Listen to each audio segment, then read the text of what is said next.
Aziz obunachilar, bizda har doimgidek foizdan ko'ra halollik muhim. Birinchi klient o'ylaymiz, keyin cho'mchaymiz. Assalomu alaykum. Mana servisimiz yana bir bor bo'lerimiz keldi. Model T-Mix 100 litrli. Buni muammosi o'zimiz qo'yib berganmiz aytgancha avvalroq. U keyin suvlar yaxshi qizdirmay qo'ygan ekan.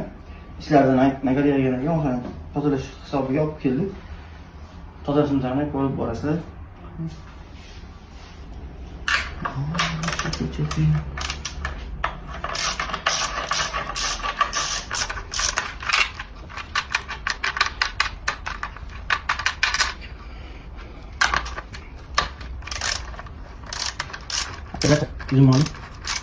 Yana bir bor foydali info aytib o'tiraman.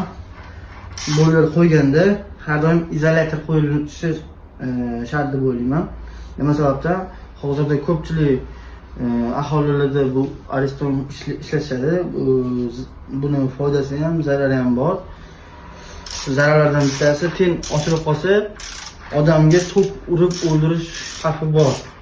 Hozirda ijtimoiy tarmoqlarda ko'p chiqyaptiki, shu odamlarni to'p urib o'ldirgan, qilgan shu narsa bo'yicha izolyator degan narsa bor, zazimlangan degan narsa bor. Shuni o'z joyida qilib qo'yib ketishlarini so'rab qolaman.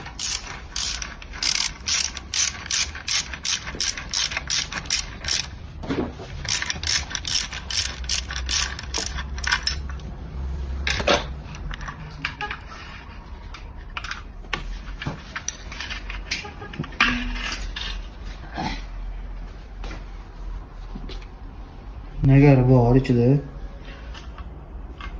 Ichinoyi. Nagarlarni ko'rishingiz mumkin. Shu nagarlar mana shu ten qismi. Mana ko'rish ketyapmi?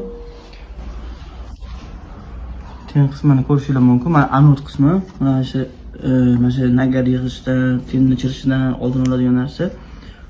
Burada ancha 1 yil bo'lishiga qaramasdan suvning yomonligi hisobiga o'zi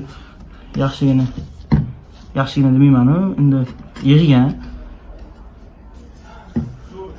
Klientimiz shu to'p ko'rishlarini qilib videolarni ko'rgan ekanlar, shu nagarlarni tozalab bering deb, mana qilgan ekanlar. Suv isishi ham pasaygan ekan.